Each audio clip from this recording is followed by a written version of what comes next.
Lunaria had spent centuries in the magical realm, a place of endless wonder, sparkling waterfalls, and golden forests.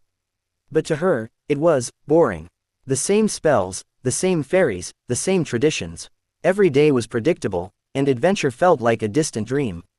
But the human world, that was exciting. She had watched them from afar, rushing to work, laughing at their glowing screens, struggling with love, money, and emotions.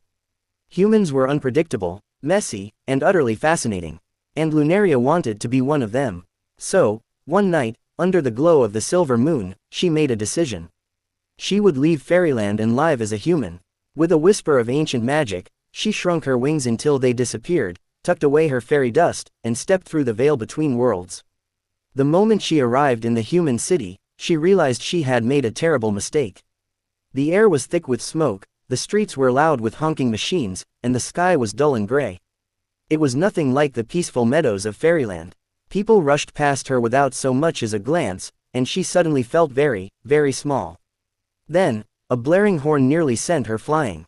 She turned to see a massive, metal beast, a human car, speeding toward her. Lunaria froze, panic surging through her veins.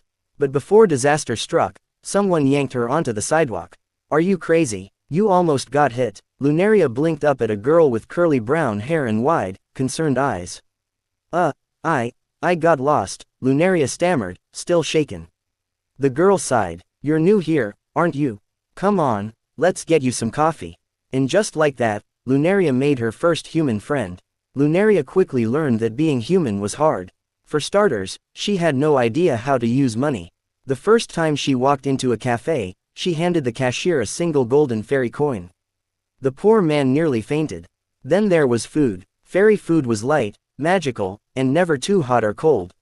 Human food, it could burn your tongue, make your stomach ache, or, if you ate something called spicy ramen, set your mouth on fire. And don't even get her started on jobs. Emma had kindly let Lunaria crash on her couch, but she quickly explained that humans needed jobs to pay for things. So Lunaria tried working as a barista. That lasted 2 days. She kept making the coffee float instead of pouring it. She then tried working at a pet store.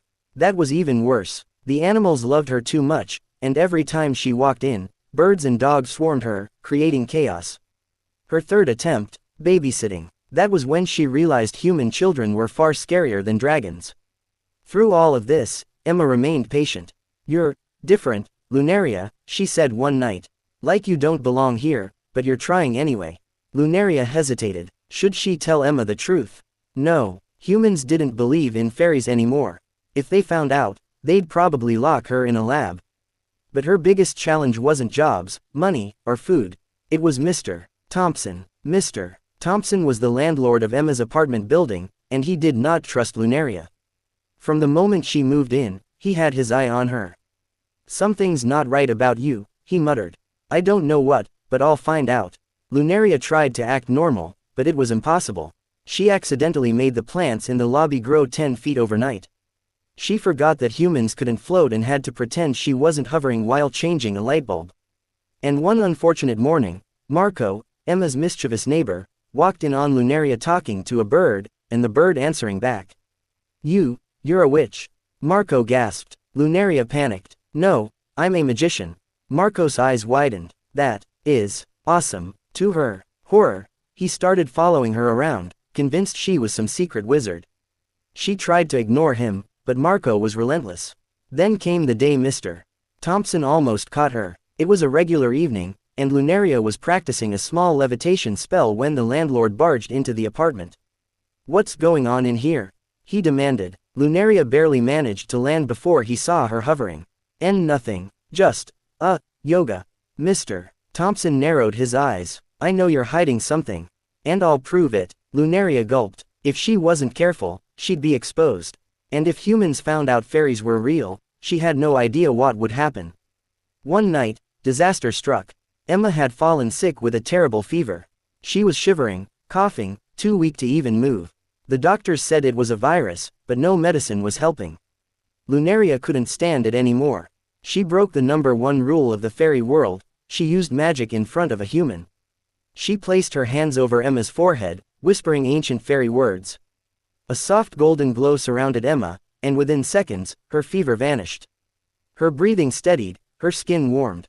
She blinked up at Lunaria, dazed. Did you just heal me? Lunaria sighed. Yes. Because I'm not human, Emma. I'm a fairy. For a long moment, Emma just stared. Then, to Lunaria's shock, she laughed. I knew you were weird. She grinned. But a fairy? That's amazing. Lunaria's heart swelled with relief. Emma didn't freak out. She didn't call the government. She just accepted her. Marco found out next. I knew you had powers. He cheered. You have to teach me spells. Even Mr. Thompson softened, though he pretended not to believe it. I don't care if you're a fairy, an alien, or a talking cat, he grumbled. Just pay the rent on time. For the first time, Lunaria felt like she belonged. She wasn't just a fairy pretending to be human. She was Lunaria, a little bit fairy, a little bit human, and exactly where she was meant to be.